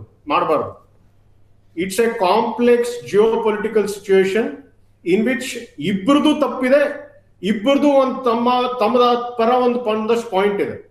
ಸರ್, ಅನ್ಡೌಟೆಡ್ಲಿ ಪ್ರಪಂಚದ ಯಾವ ಭಾಗದಲ್ಲಿ ಪೆಟ್ರೋಲಿಯಂ ಇದ್ರೂ ಕೂಡ ಅಮೆರಿಕದ ಆಸಕ್ತಿ ಆ ಭಾಗದ ಮೇಲೆ ಇರುತ್ತೆ ಅನ್ನೋ ವಿಷಯದಲ್ಲಿ ಯಾವುದೇ ಡೌಟ್ ಇಲ್ಲ. ಆದರೆ ದಿನ ಬೆಳಗಾದ್ರೆ death to America, death to Israel, death to Jews ಅಂತಾನೆ ಹೇಳ್ತಾ ಬದುಕ್ತಾ ಇದ್ದಂಥ ಒಂದು ದೇಶ, ಅದು ಯುರೇನಿಯಂ ಎನ್ರಿಚ್ಮೆಂಟ್ಗೆ ಅಷ್ಟೊಂದು ಹತ್ತಿರ. 60% ಯುರೇನಿಯಂ ಎನ್ರಿಚ್ಮೆಂಟು 440 kg 900 ಗ್ರಾಮ್ ರೆಡಿ ಮಾಡಿ ಇಟ್ಕೊಂಡಾಗ ಫ್ಯೂ ವೀಕ್ಸ್ ಟು ಕಂಪ್ಲೀಟ್ಲಿ ಎನ್ರಿಚ್ಮೆಂಟ್ಗೆ ಅಂಥ ಸಮಯದಲ್ಲಿ ಯುದ್ಧ ಮಾಡದೆ ಇನ್ನೇನು ಮಾಡೋಕ್ಕಾಗತ್ತೆ? ಸರಿ, ನೀವು ನಂಗೆ ಟೈಮ್ ಕೊಡಬೇಕು. ನೀವು 3-4 ಪಾಯಿಂಟ್ ಹಾಕಿ. ಮೊದಲನೇ ಪಾಯಿಂಟ್ ನೀವು ಹೇಳಿರೋದು ಯುರೇನಿಯಂ ಎನ್ರಿಚ್ಮೆಂಟ್ ಮಾಡಿದ್ದಾರೆ, ಹಾಗಾಗಿ ನನಗೆ ಯುದ್ಧದ ಒಂದು ಅನಿವಾರ್ಯತೆ ಬಂದಿದೆ ಅಂತ ಹೇಳಿದೆ. ಹೌದು. US ಮತ್ತೆ ಇರಾನ್ ಮಧ್ಯೆ ಒಂದು ನ್ಯೂಕ್ಲಿಯರ್ ಅಗ್ರಿಮೆಂಟ್ ಇತ್ತು. ಅದರ ಮೂಲಕ IAEA inspectors were inspecting. Correct. IAEA chairman ಅವ್ರ ಹೇಳಿಕೆ ಇದೆ, we do not see Iran going beyond 60% ಅಂತ. ಆ ಅಗ್ರಿಮೆಂಟ್ ಪ್ರಕಾರ ಎಲ್ಲೂ ಒಂದು ನಿಬಂಧನೆ ಇರಲಿಲ್ಲ. Point number 1. Point number 2, Israel ಹತ್ರ ನ್ಯೂಕ್ಲಿಯರ್ ವೆಪನ್ಸ್ ಇರೋದು ಇಸ್ ಅ ರಿಯಾಲಿಟಿ. ಹೌದು. It is not open to any inspections. Correct. So ನಾವೇನ್ ನಂಬಬೇಕು? ಇಸ್ರೇಲ್ ಅವ್ನು ಹೇಳೋದೆಲ್ಲ ಸರಿ, ಅವ್ನು ಒಳ್ಳೆಯವನು, ಅವನ ಹತ್ರ ಬಾಂಬ್ ಇದ್ರು ಅವ್ನು ಯಾರಿಗೂ ಹಾಕಲ್ಲ. ಇರಾನ್ ಅವನು ಬಾಂಬ್ ಇದ್ದು ಯುರೇನಿಯಂ ಇದ್ದು ಇನ್ಸ್ಪೆಕ್ಷನ್ ಆಗ್ತಿದ್ರು ಅವ್ನು ಕೆಟ್ಟವನು. ನಾಳೆ ಬಾಂಬ್ IAEA ಅಧಿಕಾರಿಗಳನ್ನು ಹೊರಗಡೆ ಕಳಿಸಲಾಯಿತು sir. Iran's enrichment program was not transparent. Is Israel transparent, sir? No, it is not. But Israel is threat to whom? Then how can you have two rules for two different? Israel ಯಾರಿಗೆ ಅಪಾಯ sir? Israel ಯಾರಿಗೆ existential crisis ತಂದೊಡ್ತಾ ಇದೆ? Okay, ನೀವ್ ಹೇಳ್ತಿರೋದೇನೋ ಯಾರ ಹತ್ರ nuclear bomb ಇದೆಯೋ ಅವನಿಗೆ existential threat ಇದೆ, ಯಾರ ಹತ್ರ ನ್ಯೂಕ್ಲಿಯರ್ ಬಾಂಬ್ ಇಲ್ವೋ ಅವನ ಹತ್ರ ಅವನಿಂದ ಎಕ್ಸಿಸ್ಟೆನ್ಷಿಯಲ್ ಥ್ರೆಟ್ ಇದೆ ಅಂತ. ಸರ್, ಇರಾನಿನ foreign policy sir, Israel should not be there in the map of the world map ಅಲ್ಲಿ ಇಸ್ರೇಲ್ ಇರಬಾರದು ಅನ್ನೋದು ಇರಾನಿನ foreign policy. Sir, if you interrupt me I will not be able to answer. No, please go ahead. ಏನು ಅಂದ್ರೆ, ಭಾರತದಲ್ಲಿ ಒಂದು ಸಮೂಹ ಇದೆ, ಅದು ಹೀಗೆ ಏನೇ ಗಲಾಟೆ ಆದ್ರೂ ವಿಕ್ಟಮ್ ಹುಡ್ತಿರುತ್ತೆ. ಅದೇ ತರ ನೀವು ಮಾತಾಡ್ತಿದ್ದೀರಾ. ಎರಡನೇದಾಗಿ ತಾವ್ ಹೇಳಿದ್ದು ಇರಾನಿನ ಒಂದು ಇಷ್ಟೊಂದು ಜನ ಸಾಯಿಸ್ತಾ ಇದ್ದಾರೆ ಅದು ಇದು ಅಂತ. Israel over the last 30 years ಎಷ್ಟು ನ್ಯೂಕ್ಲಿಯರ್ ಸೈಂಟಿಸ್ಟ್ ಸಾಯಿಸಿದ್ದಾರೆ ಇರಾನ್ ನಲ್ಲಿ? ಹೌದು. ಆ ಪೆಹಲ್ವಿ ಅವರು 1978 ಅಲ್ಲಿ 30,000 ಜನ ಸ್ಟೂಡೆಂಟ್ಸ್ ಪ್ರೊಟೆಸ್ಟರ್ಸ್ ಸಾಯಿಸಿದ್ದಾರೆ. ಹೌದು. So all that does not come, we only see the golden side of Pahlavi regime. ನಮ್ದೇನು ಅಂದ್ರೆ ಹಾರ್ಡ್ ಲೈನ್ ಇಸ್ಲಾಮಿಕ್ ರೆಜಿಮ್ ಅಂತೀವಲ್ಲ ಇರಾನ್ ನ, ಮಿಡ್ಲ್ ಈಸ್ಟ್ ನಲ್ಲಿ ಯಾವ್ದಾದ್ರೂ ಒಂದು ಮಾಡರೇಟ್ ಇಸ್ಲಾಮಿಕ್ ರೆಜಿಮ್ ಇದೆಯಾ? ಎಲ್ಲದೂ ಹಾರ್ಡ್ ಲೈನ್. ನಾವ್ ಯಾಕೆ ಬರೀ ಇರಾನ್ ಹಾರ್ಡ್ ಲೈನ್ ಅಂತೀವಿ ಅಂದ್ರೆ, Iran is the only country that is not align to the west. ಎಲ್ಲಾ ದೇಶಗಳು ಅಲ್ಲಿರೋವು ಹಾರ್ಡ್ ಲೈನ್ ಮುಸ್ಲಿಂ ರೆಜಿಮ್ಸೇ, ruled by autocrats. Can I interrupt sir here at least? Please. ಮಧ್ಯಪ್ರಾಚ್ಯದ ಇತರ ಎಲ್ಲ ದೇಶಗಳು ಹಾರ್ಡ್ ಲೈನ್ನಿಂದ ಮಾಡರೇಟ್ ಆಗ್ತಾ ಇರೋದನ್ನು ನಾವು ಗಮನಿಸ್ತಾ ಇದ್ದೀವಿ. ಸೌದಿ ಅರೇಬಿಯಾ ಯಾವ ಪರಿ ಮಾಡರೇಟ್ ಆಗ್ತಾ ಇದೆ ಹೊಸ ಯುವರಾಜನ ಆಳ್ವಿಕೆಯಲ್ಲಿ.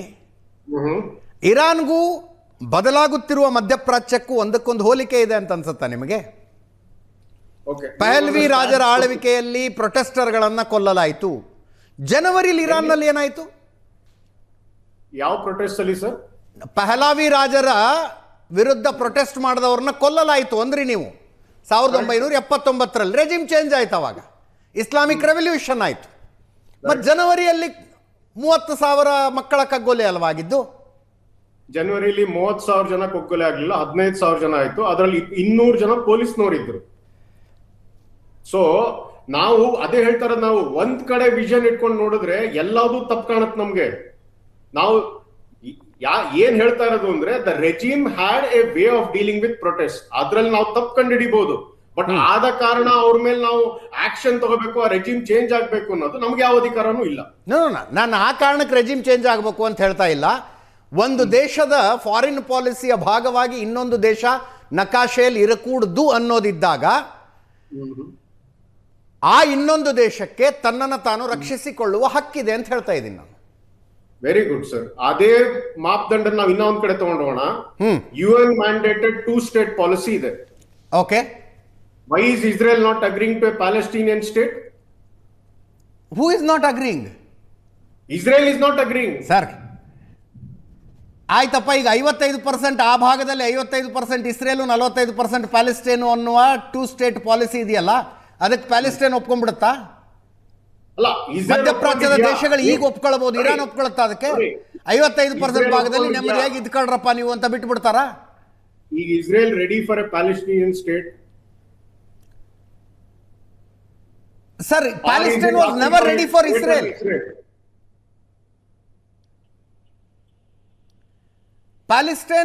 Palestinians were never ready for Israel. Sir, ನಾನ್ ಪ್ಯಾಲೆಸ್ಟೈನ್ ಬಗ್ಗೆ ಮಾತಾಡ್ತಿಲ್ಲ, ನಾನ್ ಕೇಳ್ತಾ ಇರೋದು ಇಸ್ರೇಲ್ ಬಗ್ಗೆ. Israel, is it ready for a Palestinian state or is it asking for a greater Israel? Sir, greater Israel ಅದರ ಕನಸು, ಅದರ ಬಗ್ಗೆ ಇಲ್ಲ, ನಾನು ಅದನ್ನು ಹೇಳ್ತಿಲ್ಲ. ಆದರೆ 1947ರಿಂದ ಇಲ್ಲಿಯ ತನಕ ನಮ್ಮ ಜಾಗದಲ್ಲಿ ನಾವಿರ್ತೀವಿ, ನಿಮ್ಮ ಜಾಗದಲ್ಲಿ ನೀವಿರಿ ಅನ್ನುವ ಅಗ್ರಿಮೆಂಟ್ಗೆ ಎಷ್ಟು ಸಲ ಇಸ್ರೇಲ್ ತಯಾರಾಗಿತ್ತು? ಎಷ್ಟು ಸಲ ತಯಾರಿತ್ತು ಸರ್ ಪ್ಯಾಲೆಸ್ಟೀನಿಯನ್ ಸ್ಟೇಟ್ಗೆ? ನನಗೆ ಅರ್ಥ ಆಗ್ಲಿಲ್ಲ ನೀವು ಕೇಳಿದ ಪ್ರಶ್ನೆ. ನಮ್ಮ ಜಾಗದಲ್ಲಿ ನಾವಿರ್ತೀವಿ, ನಿಮ್ಮ ಜಾಗದಲ್ಲಿ ನೀವಿರಿ, ಎಷ್ಟು ಸಲ ಇಸ್ರೇಲ್ ತಯಾರಾಗಿತ್ತು ಸರ್ ಇದಕ್ಕೆ? ನನಗೆ ತಿಳಿದ ಮಟ್ಟಿಗೆ ಯಾವತ್ತೂ ಅವ್ರ ಸ್ಟೇಟ್ ಪಾಲಿಸಿಲಿ ಪ್ಯಾಲೆಸ್ಟೀನಿಯನ್ ಸ್ಟೇಟ್ ಒಪ್ಪಿಗೆ ಇರಲೇ ಇರಲಿಲ್ಲ. ಪ್ರೇಮ್ ಶೇಖರ್ ಸರ್, ಅದ್ರ ವಿರುದ್ಧವಾಗಿ ಗೊತ್ತಿದ್ರೆ ನಂಗೆ ಗೊತ್ತಿಲ್ಲ.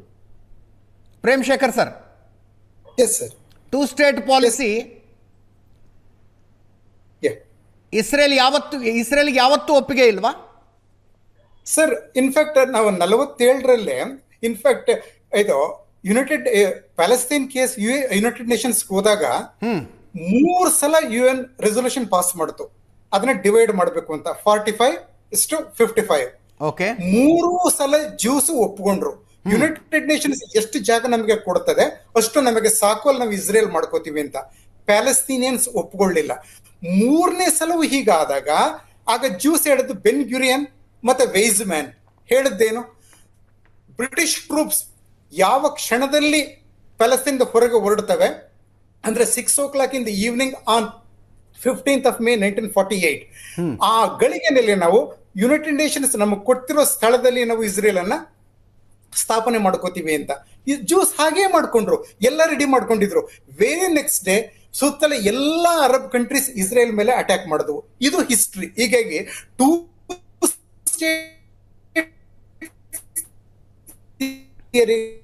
Israel Arab countries ವಿರೋಧಿಸರು. ಅಂತರ 78ರಿಂದ ಇತ್ತೀಚೆಗೆ ನೀವೇ ಒಂದು ಒಳ್ಳೆ ಮಾತಾಡಿದ್ರಿ ನೀವು.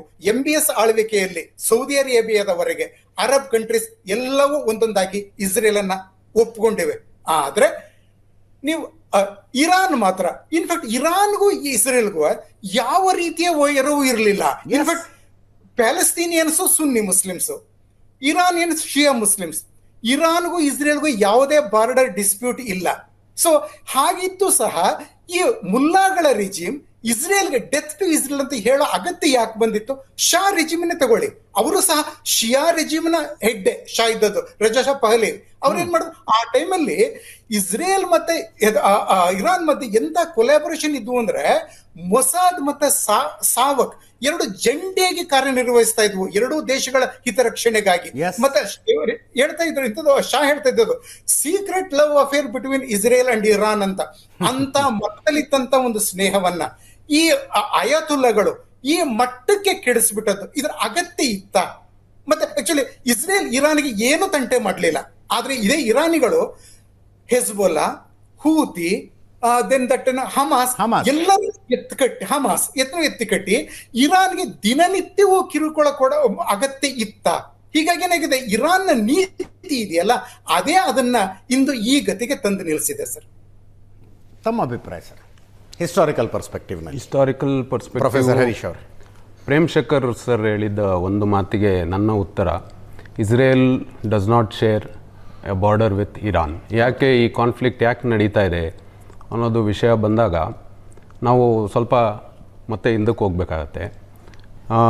ಶಿಮೋನ್ ಪೆರೆಸ್ ಅಂತ ಒಬ್ಬರು ಪ್ರೆಸಿಡೆಂಟ್ ಇದ್ದರು. ಅವರ ಟೈಮಲ್ಲಿ 1977ನಲ್ಲಿ ಇಸ್ರೇಲ್ ಮತ್ತು ಇರಾನ್ ತುಂಬ ಒಂದು ಸಖ್ಯ ಇತ್ತು, ಗಾಢ ಸಂಬಂಧ ಇತ್ತು. ಆ ಟೈಮಲ್ಲಿ ಆಯಿಲ್ ಫಾರ್ ಆರ್ಮ್ಸ್ ಅಂತ ಒಂದು ಡೀಲ್ ಆಗುತ್ತೆ. ಅಂದರೆ ಸಾಕಷ್ಟು ಬ್ಯಾಲಿಸ್ಟಿಕ್ ಮಿಸೈಲ್ಗಳನ್ನು ಇರಾನ್ಗೆ ಇಸ್ರೇಲ್ ಸಪ್ಲೈ ಮಾಡೋದಕ್ಕೆ ಒಪ್ಕೊಳ್ಳುತ್ತೆ. ಅದಾದ ಕೆಲವು ದಿನಗಳಲ್ಲಿ ಈ ರೆಜಾ ಶಾ ಅವನಿಗೆ ಕ್ಯಾನ್ಸರ್ ಡಿಟೆಕ್ಟ್ ಆಗುತ್ತೆ. ಸೊ ಅವ್ನು ಕ್ಯಾನ್ಸರ್ ಡಿಟೆಕ್ಟ್ ಆದಮೇಲೆ ಟ್ರೀಟ್ಮೆಂಟ್ಗೆ ಅಂತ ಅವ್ನು ಹೋದಾಗ ಅಲ್ಲಿ US ಎಂಟರ್ ಆಗುತ್ತೆ. US ಅವನಿಗೆ ರೆಫ್ಯೂಜ್ ಕೊಡುತ್ತೆ. US ಮತ್ತು ಫ್ರೆಂಚಿನ ಡಾಕ್ಟರ್ಸ್ಗಳು ಅವನನ್ನು ಟ್ರೀಟ್ ಮಾಡ್ತಾರೆ. ರಿಪೀಟೆಡಾಗಿ ಇರಾನು ಕೇಳ್ಕೊಳ್ಳುತ್ತೆ ರೆಜಾ ಶಾನ ನಮಗೆ ಒಪ್ಪಿಸಿ ಅಂತ. ಸೊ ಅವರು ಜಿಮ್ಮಿ ಕಾರ್ಟರ್ ಅನಿಸ್ತದೆ ಆ ಟೈಮಲ್ಲಿ ಇದ್ದಂಥವ್ರು, ಅವರು ಒಪ್ಪದೇ ಇದ್ದಾಗ ಆವಾಗಲಿಂದನೂ ಈ ಕಾನ್ಫ್ರಂಟೇಷನ್ ನಡೀತಾ ಇದೆ. ಎರಡು ಭೂತಗಳನ್ನು ಸೃಷ್ಟಿಸ್ಕೊಂಡಿದ್ದಾರೆ ಇರಾನ್ ಅವರು. ಒಂದು ದೊಡ್ಡ ಭೂತ ಅಮೆರಿಕ, ಸಣ್ಣ ಭೂತ ಇಸ್ರೇಲ್. ಸೊ ಈ ಆ್ಯಂಗಲಿಂದ ನೋಡಿದಾಗ ಉತ್ತರ ಸಿಗ್ಬೋದು ಅಂತ ಅನಿಸ್ತದೆ. ಇನ್ನೊಂದು, ನ್ಯೂಕ್ಲಿಯರ್ ಬಾಂಬ್ಸ್ಗಳ ಬಗ್ಗೆ ಇಷ್ಟೊಂದು ಚರ್ಚೆ ಆದಾಗ ನ್ಯೂಕ್ಲಿಯರ್ ಬಾಂಬ್ಸ್ನ ನಾವು ಒಂದು ವಿನಾಶಕಾರಿ ಅಸ್ತ್ರ ಅಂತ ನೋಡುವ ಅವಶ್ಯಕತೆ ಇಲ್ಲ. ಇನ್ನೊಂದು ಆ್ಯಂಗಲಿಂದ ನೋಡಿದ್ರೆ nuclear bombs can also be deterrents. ಈಗ ಇಂಡಿಯಾದ ಹತ್ರನೂ ನ್ಯೂಕ್ಲಿಯರ್ ಬಾಂಬ್ಸ್ ಇದೆ ಆ್ಯಂಡ್ ಪಾಕಿಸ್ತಾನ ಹತ್ರನೂ ನ್ಯೂಕ್ಲಿಯರ್ ಬಾಂಬ್ಸ್ ಇದೆ. ಆಮೇಲೆ ನಾವು ಇತಿಹಾಸದಲ್ಲಿ ಓದಿದಾಗ ನ್ಯೂಕ್ಲಿಯರ್ ಬಾಂಬ್ಸ್ನ ಒಂದೇ ಸಲ ಬಳಕೆ ಆಗಿರೋದು ಹಿರೋಶಿಮಾ ಮತ್ತು ನಾಗಸಾಕಿಯಲ್ಲಿ. ಸೊ ನ್ಯೂಕ್ಲಿಯರ್ ಬಾಂಬ್ಸಿಂದ ಯುದ್ಧಗಳನ್ನು ತಡೆಯುವ, ನ್ಯೂಕ್ಲಿಯರ್ ಬಾಂಬ್ಸ್ಗೆ ಯುದ್ಧಗಳನ್ನು ತಡೆಯುವ ಶಕ್ತಿ ಕೂಡ ಇದೆ. They can act as a deterrent. ಅಲ್ಲ, ಇದು ಕೇಳೋದಕ್ಕೆ ಚೆನ್ನಾಗಿದೆ ಸರ್, ಆದರೆ ನ್ಯೂಕ್ಲಿಯರ್ ಬಾಂಬ್ಗಳು ಯಾವಾಗಲೂ ಜವಾಬ್ದಾರಿಯುತ ಆಡಳಿತದ ಕೈಯಲ್ಲಿರಬೇಕಾಗತ್ತೆ. ಸರ್, ಪಾಕಿಸ್ತಾನ ಈಗ ಜವಾಬ್ದಾರಿಯುತ ಖಂಡಿತ ಅಲ್ಲ. ಆದ್ದರಿಂದ ಭಾರತಕ್ಕೆ ಅಪಾಯ ಅದು. ಅಲ್ರಿ, ಭಾರತದಲ್ಲಿ 4 ವರ್ಷಗಳ ಕಾಲ ರಾಯಭಾರಿಯಾಗಿ ಸೇವೆ ಸಲ್ಲಿಸಿ ಪಾಕಿಸ್ತಾನಕ್ಕೆ ವಾಪಸ್ ಹೋದಂಥ ಒಬ್ಬ ಅಧಿಕಾರಿ ಅಮೆರಿಕ ನಮ್ಮ ಮೇಲೆ ಏನಾದರೂ ದಾಳಿ ಮಾಡಿದ್ರೆ, ಇಸ್ರೇಲ್ ನಮ್ಮ ಮೇಲೆ ಏನಾದರೂ ದಾಳಿ ಮಾಡಿದ್ರೆ, ಅಮೆರಿಕಾನ ಇಸ್ರೇಲ್ಗೆ ನಮಗೆ ಹೊಡೆಯೋದಕ್ಕಾಗೋದಿಲ್ಲ, ನಾವು ನಮ್ಮ ನ್ಯೂಕ್ಲಿಯರ್ ಬಾಂಬ್ ತಗೊಂಡೋಗಿ ದಿಲ್ಲಿ ಮೇಲೆ ಹಾಕ್ಬಿಡ್ತೀವಿ, ಮುಂಬೈ ಮೇಲೆ ಹಾಕ್ಬಿಡ್ತೀವಿ ಅಂತ ಒಂದು ನ್ಯಾಷನಲ್ ಟಿವಿಲಿ ಕೂತ್ಕೊಂಡು ಮಾತಾಡ್ತಾರೆ ಅಂದರೆ ಆ ದೇಶಕ್ಕೆ ಜವಾಬ್ದಾರಿ ಇದೆ ಅನ್ನೋದಕ್ಕಾಗತ್ತಾ? Pakistan having nuclear weapon is threat to India. ಭಾರತದ ಅಣ್ವಸ್ತ್ರ ನೀತಿ ಆಗಿದ್ದದ್ದೇ ನೋ ಫಸ್ಟ್ ಯೂಸ್ ಅಂತ ನಮ್ಮ ಪಾಲಿಸಿ ಆಗಿತ್ತು ಸರ್. ಅದು ಮೊದಲಿಗೆ ನಾವು ಯಾವತ್ತೂ ಯೂಸ್ ಮಾಡೋದಿಲ್ಲ ಅಂತ. ಆಮೇಲೆ ಇರಾನ್ ಕೂಡ ನೀವು ಹೇಳ್ದಂಗೆ ಡಿಟರೆಂಟ್ಸ್ ಅವ್ರು ಯೂಸ್ ಮಾಡಲ್ಲ, ಇದೆಲ್ಲ ಫೈನ್. ಬಟ್ ನಾವು ಈ ಯುದ್ಧ ಶುರುವಾದ ಮೇಲೆ ಇದ್ರ ಬಗ್ಗೆ ಇಷ್ಟೊಂದು ಚರ್ಚೆಗಳು ನಡೀತಾ ಇದೆ. ಆದರೆ Iran has been always under seize. ನಿರಂತರವಾಗಿ ಅದ್ರ ಮೇಲೆ ಯುದ್ಧಗಳು, ಎಕನಾಮಿಕ್ ವಾರ್ಗಳನ್ನ ನಡೀತಾ ಇದೆ. ಅದನ್ನ ನಾವು ಗಮನಿಸಲ್ಲ. ಎಕನಾಮಿಕ್ ಸ್ಯಾಂಕ್ಷನ್ಸ್ಗಳನ್ನ ಮಾಡಿದ್ದಾರೆ. ಹೌದು. ಅಲ್ಲಿನ ಜನರ ಸ್ಥಿತಿಯನ್ನ ತುಂಬ ದುಸ್ತರಗೊಳಿಸಿದ್ದಾರೆ. ಸೊ ಈ ಆ್ಯಂಗಲಿಂದ ನೋಡಿದಾಗ why Iran is oppose to US policy ಅನ್ನೋದು ನಮಗೆ ಕ್ಲಿಯರಾಗಿ ಗೊತ್ತಾಗುತ್ತೆ.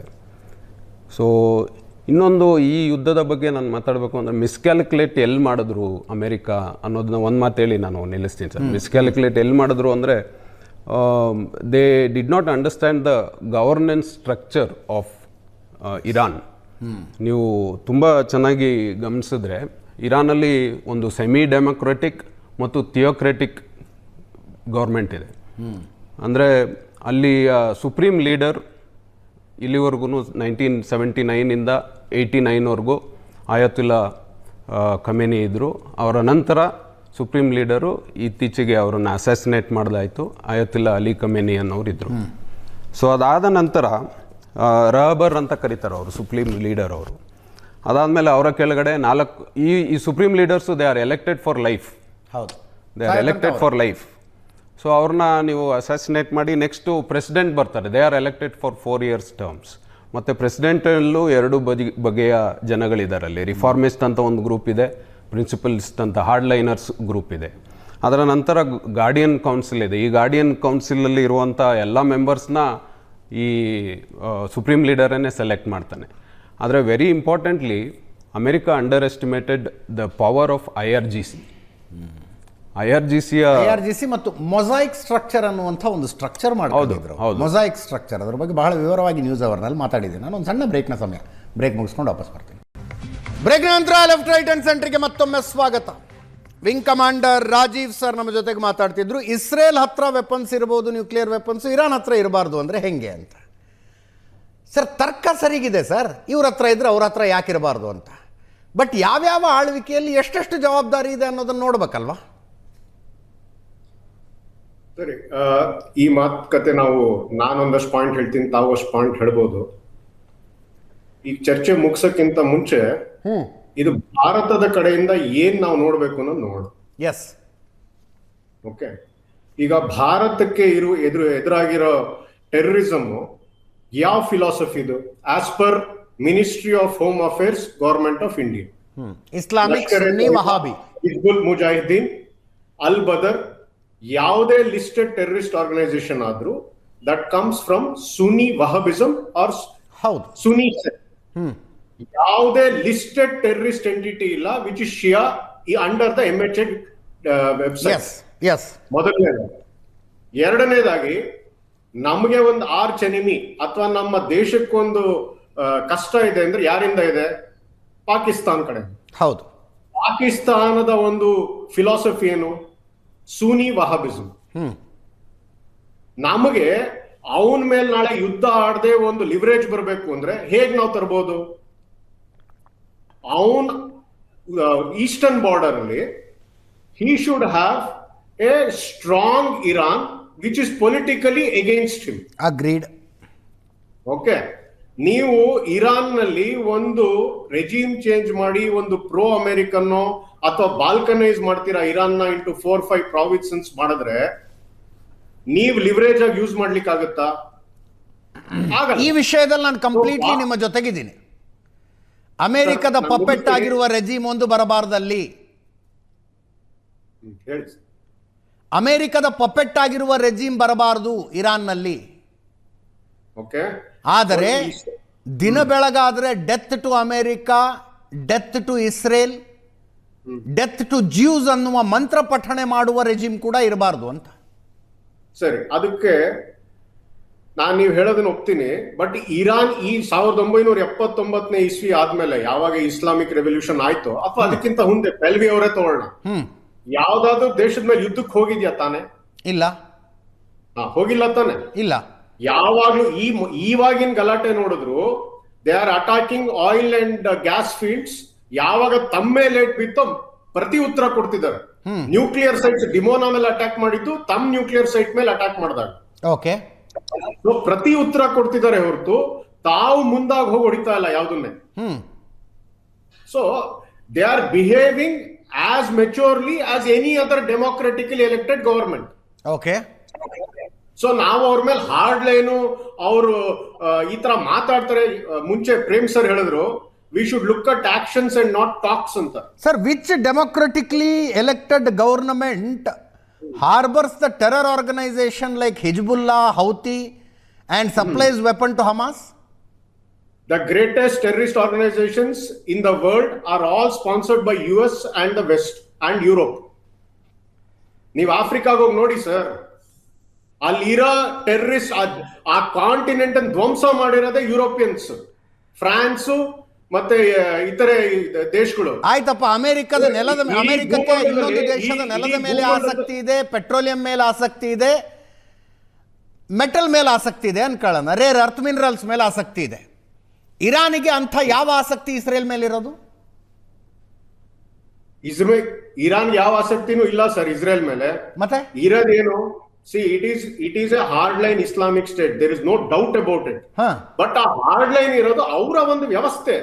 ನಮ್ಮ ವ್ಯವಸ್ಥೆ ಸರಿ ಇದೆ, ಆ ವ್ಯವಸ್ಥೆನೂ ಅಲ್ಲೇ ಇರಬೇಕು ಅನ್ನೋದು ನನ್ನ ಪ್ರಕಾರ ತಪ್ಪು. ಅವ್ರಿಗೇನ್ ವ್ಯವಸ್ಥೆ ಬೇಕು? If they are not disturbing others, what is ಅವರ್ ಪ್ರಾಬ್ಲಮ್? ನೋ, ಅದರ್ಸ್ ಲಿಸ್ಟ್ ಅಲ್ಲಿ ಇಸ್ರೇಲ್ ಇಟ್ಕೊಂಡು ನಾನು ಮಾತಾಡ್ತಾ ಇದ್ದೀನಿ, ಇಸ್ರೇಲ್ ಬಿಟ್ಟು ನೀವು ಮಾತಾಡ್ತಾ ಇದ್ದೀರಿ. ಅಲ್ಲ, ಈಗ ಇಸ್ರೇಲ್ನೇ ತಗೊಳ್ಳಿ, ನೀವು ಹಿಜ್ಬುಲ್ಲಾ ಅಂತ ಹೇಳಿದ್ರಿ. ಹಿಜ್ಬುಲ್ಲಾ ಹೇಗ್ ಬಂತು? ಶುರುವಾಗಿದ್ದು ಹೇಗೆ? 1982ರಲ್ಲಿ ಲೆಬನನ್ ಅಟ್ಯಾಕ್ ಮಾಡಿದ್ ಯಾರು? ಸೊ ಏನಾಗುತ್ತೆ ಗೊತ್ತಾ, ಇಲ್ಲಿ ನಾವ್ ಏನ್ ಮಾಡ್ತೀವಿ ಅಂದ್ರೆ ಹಿಜ್ಬುಲ್ಲಾ 300 ಜನನ್ ಸಾಯಿಸ್ತು, 200 ಜನನ್ ಸಾಯಿಸ್ತು ಅಂತ ಒಂದು ನೆರೆಟಿವ್ ಮಾತಾಡ್ತೀವಿ. ಹಿಜ್ಬುಲ್ಲಾ ಯಾಕಾಯ್ತು ಅನ್ನೋ ನೆರೆಟಿವ್ ಎಲ್ಲೂ ಬರಲ್ಲ. ಸರ್, ಯಾಕಾಯ್ತು? ಅಲ್ಲ, ಒಂದು ನಿಮಿಷ ಸರ್. ಹಿಜ್ಬುಲ್ಲಾಗೆ ಒಂದು ಭಯೋತ್ಪಾದಕ ಸಂಘಟನೆಯಾಗಿ ವೆಪನ್ಸ್ ತಗೊಂಡು ದಾಳಿ ಮಾಡುವ ಅಧಿಕಾರ ಇದೆ ಅನ್ನುವುದಾದರೆ ಕಾಶ್ಮೀರಿ ಪಂಡಿತರಿಗೆ ಅದಕ್ಕಿಂತ ದೊಡ್ಡ ಅವಶ್ಯಕತೆ ಇದೆ sir. Even they are been throne out. ಸರಿ ಅಂತ ಹೇಳ್ತಿಲ್ಲ, ತಾವು ಅದನ್ನ ಮಿಸ್ಅಂಡರ್ಸ್ಟ್ಯಾಂಡ್ ಮಾಡ್ಕೊಂಡು ಮಿಸ್ಕೋಟ್ ಮಾಡ್ತಿದ್ದೀರಾ. ನಾನು ಅವ್ರು ಮಾಡ್ತಿರೋದು ಸರಿ ಅಂತ ಹೇಳ್ತಿಲ್ಲ. ನಾನು ಹೇಳಿದ್ದೇನು, they have from their side a reason for doing it. ಅವ್ರು ಮಾಡ್ತಿರೋದು ಸರಿ ಅಂತ ನಾನು ಖಂಡಿತ ಹೇಳ್ತಿಲ್ಲ. ಹಾಗಂತ ಇಸ್ರೇಲ್ ಮಾಡಿರೋದು ಸರಿ ಅಂತ ತಾವು ಹೇಳ್ತಿದ್ರಲ್ಲ, ಅದು ತಪ್ಪು ಸರ್. ಇಸ್ರೇಲ್ ಮಾಡಿರೋದು ಸರಿ ಅಂತ ನಾನು ಹೇಳ್ತಾ ಇಲ್ಲ. ನಾನು ಹೇಳಿದ ತನ್ನ ಮೇಲೆ ನಡೆದ ದಾಳಿಗೆ ಪ್ರತಿ ದಾಳಿ ನಡೆಸುವಾಗ ಪ್ರತಿ ದಾಳಿಯ ಇಂಟೆನ್ಸಿಟಿ ಎಷ್ಟಿರಬೇಕು ಅನ್ನೋದನ್ನು ಆ ದೇಶ ಮಿಸ್ಜಡ್ಜ್ ಮಾಡುತ್ತೆ. Intensity is much more. I don't agree to it. ಹಂಗಂತ ಪ್ರತಿ ದಾಳಿ ಮಾಡುವ ಅಧಿಕಾರ ಅವ್ರಿಗಿಲ್ಲ ಅಂತ ಹೇಳಬೇಡಿ. ಪ್ರೇಮ್ ಶೇಖರ್ ಸರ್, ನಿಮ್ಮ ಲೆಕ್ಕಾಚಾರ ಈ ಯುದ್ಧ ಕೊನೆಗಾಣುವುದು ಹೇಗೆ ಮತ್ತು ಯಾವಾಗ? ಒಂದೇ ನಿಮಿಷ ಸರ್. ಹಿಜ್ಬುಲ್ಲಾ ಬಗ್ಗೆ ನಾವು ನಮ್ಮ ರೆಜಿಮ್ ಚೇಂಜ್ ಮಾಡಿ ಆಗಿದೆ. ಯಾಕಂದ್ರೆ ಎಲ್ಲಾ ಆಯೋತಲಗಳು ಮತ್ತೆ ಟಾಪ್ ಇದು ಹೊರಟೋಗಿದೆ ಅಂದ್ಕೊಂಡು ಇದರ ಅರ್ಥ ರೆಜಿಮ್ ಫುಲ್ ಚೇಂಜ್ ಆಗಿದೆ ಅಂತ ಅವ್ರು ಹೇಳಿದ್ರು ಸಹ ಅದ್ರಲ್ಲಿ ಏನನ್ನ ನಾವು ಹುಡುಕ್ಬೇಕು ಅಂತ ನೋಡಿ. ಮಸೂದ್ ಪೆಜೆಶ್ಕಿಯಾನ್ ಇದಾರಲ್ಲ, ಇರಾನ್ ನ ಓನ್ಲಿ ಮಾಡರೇಟ್ ವಾಯ್ಸ್, ಬಹುಶಃ ಅವರನ್ನ ಮುಂದಿಟ್ಕೊಂಡು ಅವರನ್ನ ಇರಾನ್ ನಲ್ಲಿ ಒಂದು ವಿಂಡೋ ಆಗಿ ಇಟ್ಕೊಂಡು ಇರಾನ್ಗೆ ಆಕ್ಚುಲಿ ಡೊನಾಲ್ಡ್ ಟ್ರಂಪ್ ಪ್ರವೇಶಿಸುವ ಒಂದು ಪ್ಲಾನ್ ಮಾಡ್ತಾ ಇದ್ದಾರೆ. ಬಹುಶಃ ಅದನ್ನ ಅಬ್ಬಾಸ್ ಅರಾಗ್ಚಿ ಅದಕ್ಕೆ ಅಲೋ ಮಾಡ್ಲಿಲ್ಲ ಅಂತ ಹೇಳಿದ್ರೆ ಈ ಯುದ್ಧ ಇನ್ನೂ ಹಲವಾರು ದಿನಗಳು ಕಂಟಿನ್ಯೂ ಆಗ್ತದೆ. ಬಹುಶಃ ಪೆಜಿಶ್ಕಿಯಾನ್ಗೆ ಫುಲ್ ಅಥಾರಿಟಿ ಸಿಕ್ಕಿ ಅವರು ನೆಗೋಷಿಯೇಟಿಂಗ್ ಟೇಬಲ್ಗೆ ಬಂದ್ರೆ ಶಾಂತಿ ಬೇಗ ಬರ್ತದೆ ಸರ್. ಸೊ ಹೀಗಾಗಿ ಯುದ್ಧದ ಅಂದ್ರೆ ಇರಾನ್ ಇಂಟರ್ನಲ್ ಪಾಲಿಟಿಕ್ಸ್ ಎಲ್ಲ that will determine the course of this war. Yes. Thank you so much sir. Thank you so much wing commander. Thank you professor. ಇದರೊಂದಿಗೆ ಇವತ್ತಿನ ಲೆಫ್ಟ್ ರೈಟ್ ಆ್ಯಂಡ್ ಸೆಂಟರ್ ಮುಗಿಸ್ತಾ ಇದ್ದೀವಿ. ನೇರ ದಿಟ್ಟ ನಿರಂತರ ಸುದ್ದಿಗಾಗಿ ನೋಡ್ತಾ ಇರಿ ಏಷ್ಯಾನೆಟ್ ಸುವರ್ಣ ನ್ಯೂಸ್.